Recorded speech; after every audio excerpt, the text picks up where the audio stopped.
Manipuri Wari Pambi Channel na tabiriba pumnamakku amuhna taramna uksari ngasisu mayamgi ngaihak pothananabagidamak anauba Manipuri horror story amakak puduna laksari horror story sigi maming nangbuni aikoina ngairakliba horror story sigi writer Laisram Arun hawjik taminarasi mayamgi ngaihak pothananabagidamak ngasi amuk puduna laksariba anauba horror story nangbuni aikoina ngairakliba Ranjita Imphal gi Kaisamthong Ilangbam Leikaidagini mahak angang oiringaidagi hauna laik laisu yamna fana haurai mapana higher secondary amagi principal ni aduga mamana nurse ni makoi masin manaw ahum ni nupi ngagtani Ranjita na itomtombi ni mama mapana akun bagi Ranjita poklamdai gi matam aduda isorda kanna khoramjaduna nupa oihanbina naba haizaki adubu Ranjita nupi oina pokle adubu mahakki maung mataudi nupagi sajat oina tawi masi anina mamada koigi di nupa yaude haiduna karisu waningai oide aikoigi Ranjita lairida haina hek fagi tawi mama mapana laik laisugi mangal fangba mioising ngakta oibana masasingbu hek piklingaidagi chap chana yengsinbiduna makoigi punsida asauba mi amum oinanaba kanna honajarakki mase ahal aduna higher secondary gi oja oikhre yai maduna Jennings ta sarkar gi nurse oina thabak dauri aduga itomtombi Ranjita na doctor ni Ranjita na doctor oina Sugunu gi community health center da thabak punanabagi damak order tholakhiba numit ado mahaki mase ahal gi luhongba numit ni mase ahal ado luhongkhraba matungda mapana mafam ado yamna lapmalli aduna anakpa swaida thabak to tananaba anakpa kendra gi MLA da wanum luge haibada Ranjita na yade chingda oigera tamda oigera khungang sahar chap manai sarkarna posting pirakon mafam aduda mahak thabak tawgani haiduna mapada kanna hairamni angang oiringaidagi nupa dauna haikhiba wa ngakanba ningkhiba phirep hongandaba Ranjita da mayam ama hairubagi thoidokna kanararoi khanduna mapana su makha tadre Ranjita masa lairik laisu chap chana hairabini aduga mahakki masamdi boyka tingkaktuna nupa amagi wakhalonda lai mahakki masung mamanaba ayambadi nupa ngaktani makoi doctor taminarakpa kaksingdagi mahakki yamna luna tinaba best friend amasulai mahakki maming Jiban kawi mina doctor Jibal haina khangnai mahakna Ranjita bu nungsijai pamjai adubu Ranjita gi boy kating kaktuna nupa dauna adum laiba matau aduda nangbu nungsi nangbu pami haibu wahese ngasi fawa haidokpa ngamdri Ranjita nasu Jiban bu nungsidabadi nate mahaksu khallibani adubu nupa mana hana hekta hairaktana mana hairubado mahaksu ikaiduna adum nungda pumduna puribani Ranjita sugunugi CIC da emo oina thau purakpa mahak sahi ama makhairom phazilakle marakta yumda halai aduga ayamba matamdadi mahakki quarter da adumak lai aduga karigumba kandasu yumda lai maraktasu Jibalna thabak puriba Kaksingi private hospital aduda su laktuna Jibalga hekek unarai Jibalna su karigumba kanda sugunuromda laktuna lai khoramba sakpi torel yengba amadi seraugi Manipurgi khwaidagi sanglaba thong oiriba mafam adugi fazaba kaya laktuna yengminarai Ranjita tha amagi manungda yumda anirak ahumlakti halai ngasisu Ranjita yumda halakadaba numit aduni sugunugi CIC da emo oina mahangna thabak puraklibase chahi ama makhai farabani Ranjita na mayumda haigalaknabagi damak nungthilado sem saba loiraba matam aduda nupi ama angang unanabagi damak hospital da pukhalakhi nupi adugi film ado khara serious oibadagi athapada chatpadasu farak taragani haibadagi mafam aduda laibak yenglasi haiduna Ranjitaga thau puminariba atopa doctor aduna Ranjita busu mahakki mateng khara pangbinanaba haijarakpada Ranjita su yauna makoi nurse ahumga punna CIC aduda angang adu tekta kaidana unanabagi damak yamna kanna honarami asumna uchinna chinna numidang wairam aduda amasu angang su karimata tekta kaidana piado angang nupi masama unajaba phangjaba imung manunggi miyoi singa doctor sing nurse adu yamna thagat ki Ranjita gi colleague doctor aduna su Ranjita bu mahaki duty matam oirabasu mateng pangbiram bagi damak yamna harauna thagat chakhi numidang wairam ado matam su thengkhre aduga nong su thili suba aduda mai lambi su khara faba wali aduna hayeng oina sallo haiduna mahaki colleague doctor aduna Ranjita da hairakhi Ranjita da masada aki bagi wakhal laite mahangna ngasi yumda chatkani khankhiba numit asida mahak adumak chatpa pamlami yumda lairiba mahaki mama mapa amadi masege mafamda ngasi soidana lakani haiduna haikhiba dugi wadu mahangna ngakpa pamlami Ranjitana mahaki colleague doctor aduda ai salage tongcha dragana kakchingda laiba imanaba adugi yumda leklage yaragadi yum yaukhragadawani hairamlaga mahaki I-10 karado sugunudagi Imphal tamna thaugalai umathel yaurakpa adoidadi nongsu yamna kanna sutharaklamni nong chubaga lambinaga khara fattabaga speed su yangna thaubu yadre tabli thorakpada waikhong yaurakle waikhongdagi mathang asum lakpada langmaidong khara hendorakpa ahangba labuki mapa ama yaurakpa adoidadi mahaki karado chap lepkhre nongsu hangkhre lambi ado nong nungsit taubaga lambi aduda gari yamna likna marak lai Ranjita kamdau sige gyan thoktre gari adusu thau su pik thana halebani kamdau ya khidrino haibado gyan tadraduna mahak tuminna arakpa gari yengduna leirami matam aduda nong adusu khar khikpa horaklamni mahaki kar manungda sangduna nong ado ngaihak thuplamni matam aduda Ranjita Mahusa magi hainabi YouTube ki wari tabagi habit to laktuna ngarang ta khiba romantic story edugi makha taba episode ta ge haiduna onduda earpiece hapsilaga mahak wari edo ta duna lai ngaihaki matungda nong ado hangkhrabada Ranjita phol ado op tausilaga gari gi thong ado hangdoktuna mapanda thoraklaga arakpa gari amatang lairabadi mahak kakching phawdang yobungamlabadi Kaksingda mahaki mamanaba adugi manakta lairage haina khanduna arakpa gari ngairami minatara manga mukleptuna ufam atuda arakpa gari ngaiduna lairingai karama thoraklamni madugi mamangda khut haiduna Ranjitana kar adubu khamlami karado khamle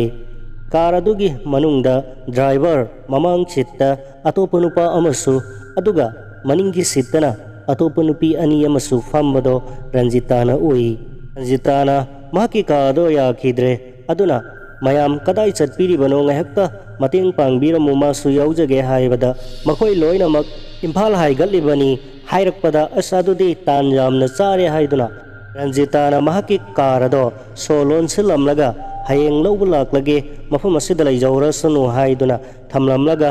Ranjitana maningi nupi ani famliba kargi maning thangba seat adugi thong ado hangdoktuna mahaksu makhoigi manakta famtharari kargi maning thangba thong ado ghamlauna thingjinbaga kar ado tamna thaubu horakle karda hana tonglakpa makhoi mari ado walan amatang ngangdana kar do tuminna thaubaduda Ranjitana karinone mi ama karaklaga hoi maisu haide wasu nganglakte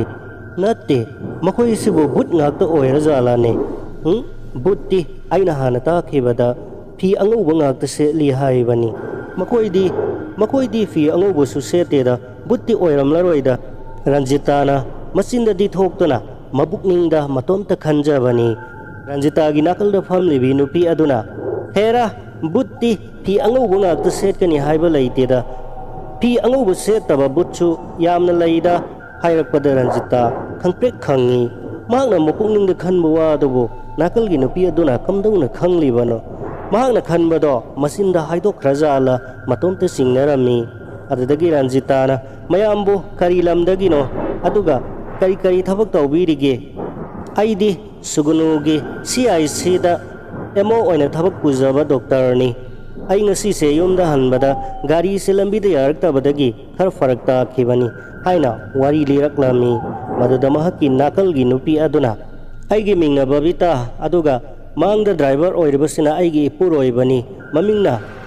Rakesh kawi aduga amasina Sundar mahaksu ekoi lekaigi inau nupa singni aduga aigi mingna Babita kawi aduga mahaki mingna Tomthil Nganbi kawi aigi ipuroibasigi pokminaba masegi masanupini mahakti maku matha sure aduga aigi ipuroibasidi karbar masa tawi aduga aina aibini writer ni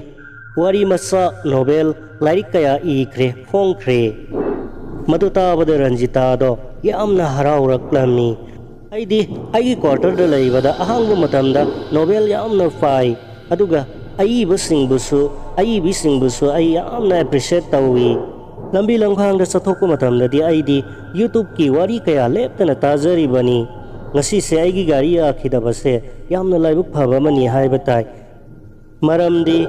aibi ama thengna jabase ai yamna nungaijai yargadi lamsang chatpase wadanaba wari masa amata nungaibu wari masa amata libiraklabadi yamna nungaigani madada Babita na noklaga yam phare lambi lamsang chatpa wadanaba ai wari ama liraklage munna tabiroko Ranjita na harauna munna tai wari se ngasi dagi tha khargi mamangda thokkiba asengba thodok amagi wari ni lamaidongda Tomthil Nganbi kaubi masak matau yamna fajabi leisabi masa ama leirami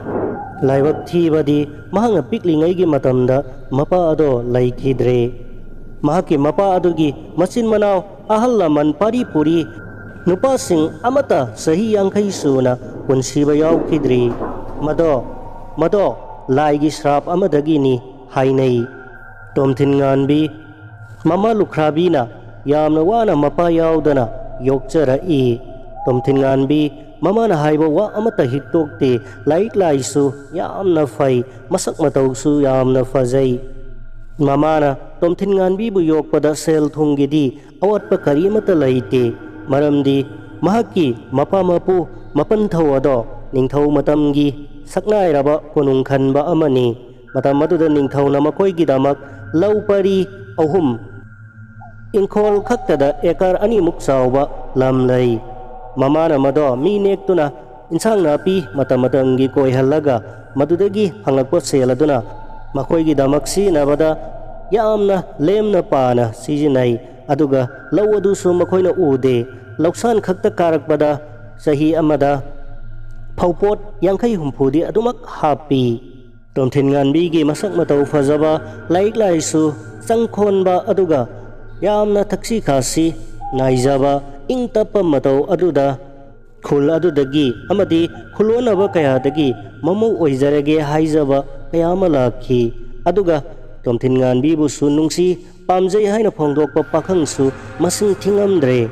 nungsi pamjai phongdoklakpa mayam adugi manungdagi Kakching Khunau College ta khangnarakhiba Kakching Khunau dagi Rajkumar kauba pakhang amakaktang di Tomthil Nganbi na hek khoidarode mangonda mamana thamba sarta do hairobada Rajkumar nasu hara horau yare adudagi makhoini asetpa mari thamnarakpaduna college loisilaba matungda Rajkumar gi mama mapana laktuna Tomthil Nganbi gi mamada masabu mamu oijarage haijaraklami matam matuda Tomthil Nganbi gi mamana aina isanupida thamjaba yana serol satta do mayam khangbirabara maduda mama mapa aduna khangle isanupa Rajkumar na haibadagi loina tajare khangjare aikoi pumnamak loina yazare haibadagi Tomthil Nganbi chauna luhongle adudagi mangani sakauba loiduna tha phabagi lakpa numit adumaktada Rajkumar gi mama mapadi yumda hankhraga Rajkumar di haina kiba sartagi matung inna Tomthil Nganbi ga punna mama ga makhoi ahum laihore Rajkumar Tomthingan bi amadi mamai be maga punna yum aduda Rajkumar su yaung induna matam khara tha amarom harau harau leiminarba tungda laikai miyamna su yaung inba haibagi mawongda yamna usitaba manba thawong kaya urakpadagi Rajkumar do yamna hainaraklamde adudagi nongma mahaki yumda chatlui yumna chatluba matam adudasu Rajkumar gi mama mapana haujikti aikoigi ikhut chalabani karimata waruraganu aduna ningai sakri taunanaba amadi kubudi kaya ama mama mapana Rajkumar da taksilaknami mama mapana taksilakpagi matung ina Rajkumar na Tomthingan bi da makoigi lairiba lanthum pumbado Tomthingan bi gi mingda pananaba kanna taksinba horaklami Tomthingan bi na karino hairibadobo lairiba lanthum mayamse aigi ngaktani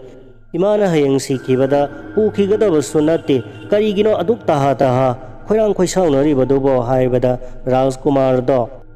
Tomthingan bi gi mafamda chakri kanna tawrakpaduda Tomthingan bi do khangma ngamlaktraduna mahaki apokpi mama da Rajkumar gi ningai adugi maramda mama da wakacharami mamana karino ibema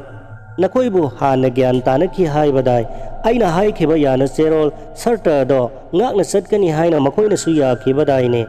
karigino makoina pukchel khangpik piksilakliba sibo imagi lairiba lanthum lausa mayamasibu nangi ngaktani ne adubu haujikmakti luni ngani khangdengai matamasida nangi mingda pansinba haibase khajiktang migi mangdasu fajade sagai gi ahalamangi mangdasu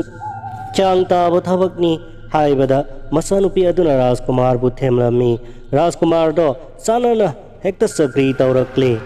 mama masa do hatkani haina fawba ihan khangan ba tawrakpadudadi migi mangdasu khanganingdabadigi mama aduna lona Rajkumar amadi mama mapa kauduna tanaraga lairiba lanthum punamak Tomthingan bi gi mingda banbire lairiba lanthum punamak Tomthingan bi gi mingda palaba matung numit kharani fawbadi harau harau laiminarami madugi matungdagi di Rajkumar na Tomthingan bi da mahak yaung in manupa oiningdre yumda salasi haiduna amuk kanna taksinba horakle madudi mahak sugya yaba ngamloi sarta adugi wang madani mamanasu kaidongdasu yarkadaba laite mase wase mahakna angang pisak oingaidagi mamana sinaduna talakhibani aduna aina nang khangnarakpa matamdasu wa ase nangonda hanana loina phongdokhrabani nangna suyaki ine mikuna su loina yakhraba wa adubu nangna hojik sarta do thugairakpa haibase ai sungam ngamloi chatke hairaba sunang chatchakho ai imabu thadokuna chatpa ngamloi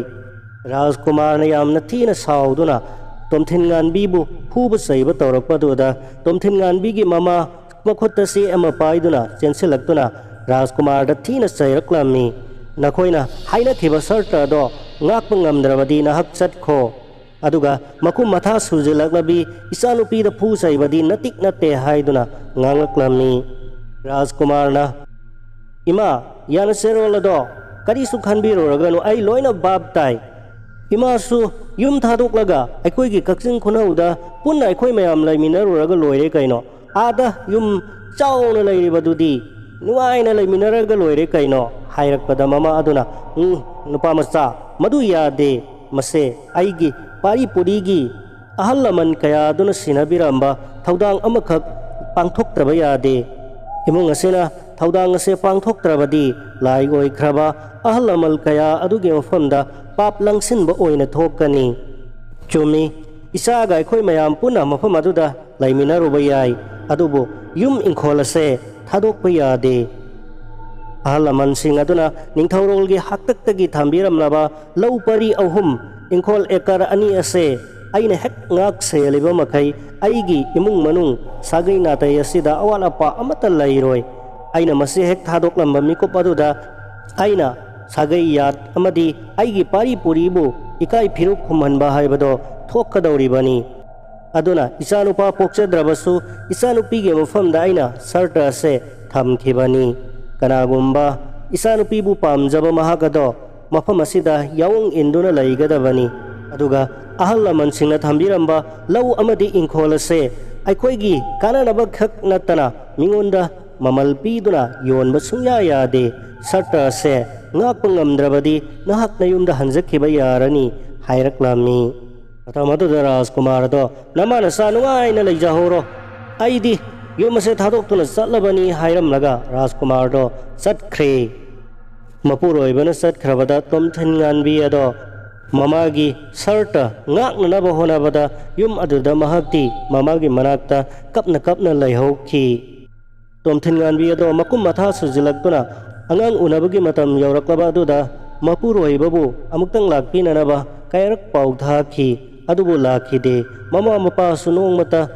imaudubu kamdaurige haibado karimata hanglekhide makhoi sumnatagi Tomthin Nganbi gi sak kuchu amadi mahaki maral mathum adutabu mihauba oiramle nong manumidang wayama Tomthin Nganbi ado masado yamna hairakhi maduda angang unagadore haibado mamana saum phangladuna Tomthin Nganbi gi mamagi okminabo mopanupa aduna gari ama puraduna mahaki laikai gi amadi mahaki nupi ga loinana Tomthin Nganbi bu hospital da punanabagi damak lawulakhi Tomthin Nganbi bu hospital da pukhalakhi kakching tana lakadaba lambel adugi marakta Tomthin Nganbi ado masado yamna kanna haijilakpadagi gari ado yamna kanna thawkhi matam adumaktada makoina thawrakliba car adugi mamangda doctor nupi amagi I10 car ama yamna thawba haitribagi mawongda gari ado hairi thawri makoina emergency ni haiduna horon kayarak khongduna bagal lokhatuna gari ado mang thananaba honabada side chungpi pirakhide Tomthin Nganbi gi haksangna kanna law khongduna hairakpa adudadi lambi aduda angang unakhiba tare khudong thiba thokpa tare haiduna sauraduna mahaki mamo aduna karadudagi namduna hengatnaba honarakpada karadugi spilado yangman khibana lambi gi mataida karado mathak makha ahum mairak onduna accident thokhi makhoi nupa ani amadi nupi ado audok thokpam mafam adumaktada kudakta sikhi aduga Tomthin Nganbi di laibak phabadagi hingkhi mahaksu yamna kanna yaisin khibadagi hanadagi hena saina khon khangduna lawba khongba tawkhi adubu kudak aduda mahak hospital da pudiragadi mahak hingba yabagi khudongchaba laikhibani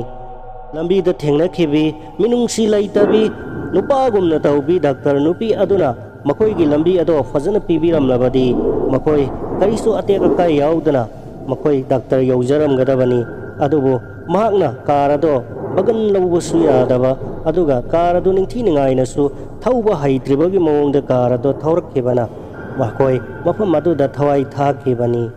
minungsi laitabi nupagumbi doctor nupi aduna mahaki karado khamduna kamdaurige haina amuktang yengbiraga hinghauribi Tomthin Nganbi bu doctor da amuktang pukhatpada mateng pangbiramlagadi mahaki punsi ado kanbi abagi khudongchaba laikhibani adubu phatrabi adugumbi nupagumbi doctor nupi aduna magup phattabadagi hinglamba yaba aigi maunupi Tomthin Nganbi mahaksu hospital da manak ado aigi misingna pukhatpa matamda lambi da adumak laikanaba ngamdana mahaki puknungda yauriba angang aduga loinana sikhirami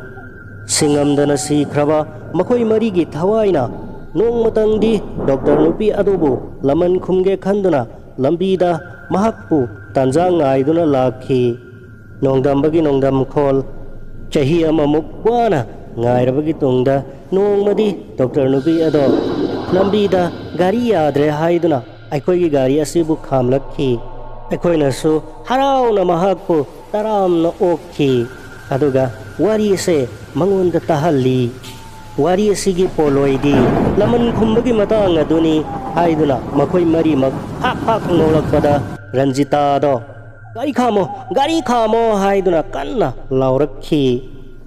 mahakti ngasai makhai nungaina wari se kaya da nungsi kharabano kaya fajakharabano haiduna wari se taribani mamai thangadi wari se asengba thokhiba mahaki wari oiramkhi matamado Ranjita tasengna sugunuda posting tarakpa doctor oina purakpa kuidringai gi matamni mahakna yumda halakpagi namit amada thaudok ase thokhibani mahak gari su yamna phajana ka hena thauba haitri adubu mahaki nupa oibagi mihul aduna nampuda gari ado thawbani emergency oina lakhiba car aduna mangondagi hengatnanaba honabada khungang masana sahar masadagi hena gari yangna thawba haiponteda haibagi wakhal amaromda gari bagal lokhatpado yakhidabani side pikhidabani madudagi thokaningdaba thodok ado thokkhibani mi sikhibagi paudi Ranjita sutaki mathamoida nungaitabadi khara fauki adubu thodok ado kanana sutahau uhoba saki sapol laitabani na tumin lainakhibani Ranjita nasu mahaki mama mapa masi singda fauba kanagumba amatada fauba haidokhide Ranjita na gari khamu haiduna laurakpa aduda gari ado break khangpha pharakpada Ranjita ado mamangi seat aduda makokna yaisilami asiba makhoi marigi thawai aduna Ranjita bu makhong makhutta paiduna lambi gi nakanda singtharaklami aduga lambi da lairiba khongbal aduda namchinduna Ranjita bu mihathina hatoklami Ranjita bu mihathina hatoklamlaga asibagi thawai mari ado maning makha tamladuna makhoi gi thabak pangthokpa loiraba aduda mapok langon amomam gi damak makhoi gi pap karama bidhi bidata gi laifamda chatnakhre